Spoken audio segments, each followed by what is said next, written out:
Wat sien die wêreld wanneer hulle na jou kyk? Jy dra dalk 'n groot verskeidenheid hoedens of hoede in jou lewe. Dalk dra jy by jou werk 'n sekere hoed en by die huis dra jy 'n ander hoed en tussen jou vriende dra jy nog 'n hoed en by die mense wat saam met jou dieselfde span ondersteun dra jy hoed en dalk by die kerk waar jy inskakel, die gemeente waar jy inskakel, die geloofsgemeenskap waar jy inskakel, dra jy ook 'n bepaalde hoed. En so verander die hoed wat jy dra soos wat die mense verander waarmee jy jouself omring. Maar ek dink die een ding wat konstant wil bly is dat elkeen van ons, ten spyte van die hoede wat ons dra, wil elkeen van ons met waardigheid hanteer word. Ons wil hê mense moet verby die verskillende hoede wat ons dra kyk en die mens sien agter daardie hoed, die mens agter die verskillende maskers wat ek en jy dra wanneer ons onsself by verskillende mense in ons lewens sien of ten minste tussen verskillende mense in ons lewens geplaas word of verskillende gemeenskappe geplaas word. En ietsie van 'n menswaardigheid, 'n les in menswaardigheid leer ons by Jesus in die Johannes Evangelie. Daar word 'n verhaal vir ons vertel van 'n man wat vir 38 jaar lank al verlam was. En hy het gereeld by die bad van Bethesda gaan sit, want daar was hierdie geloof gewees dat as die bad van Bethesda se water aan die beweeg kom, een of ander engel wat hierdie water aan die beweeg laat kom, sal die eerste persoon genees word wat hulle voete in die water sit. En hierdie man het elke keer gehoop dat hy die eerste een sal wees in die bad van Bethesda, dat hy die een sal wees wat genees word. En op 'n bepaalde dag was Jesus in Jerusalem gewees by die bad van Bethesda.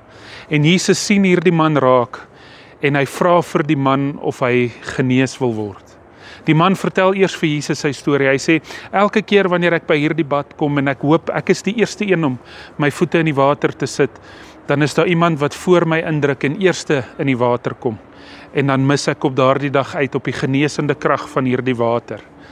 En dan sê Jesus vir hom, of vra Jesus vir hom een van die vrae wat eintlik een van die vreemdste vrae is wat Jesus dalk in die hele evangelies gevra het.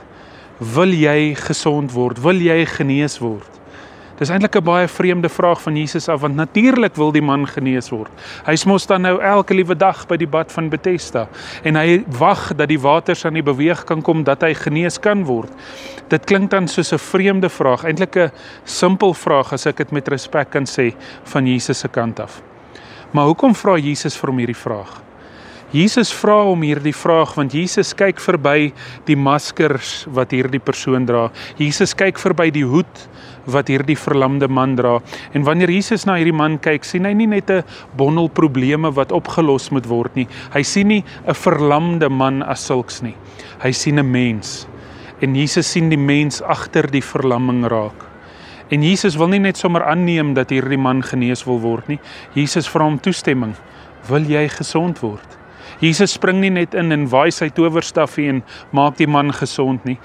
Jesus het genoeg respek vir hom, genoeg waardering vir die mens wat hierdie mens is, om hom eers uit te vra oor sy lewe en om te vra of hy regtig gesond wil word. Jesus neem nie sommer maar net aan nie. En uiteindelik wonder ek of ek en jy so na ander mense kan kyk. Is ek en jy bereid om verby die hoede te kyk wat mense dra, verby die maskers te kyk wat mense dra en hulle menswees raak te sien. Om nie mense in nood as 'n bondel probleme te sien wat ons moet oplos nie, maar werklik die mens agter die probleem raak te sien.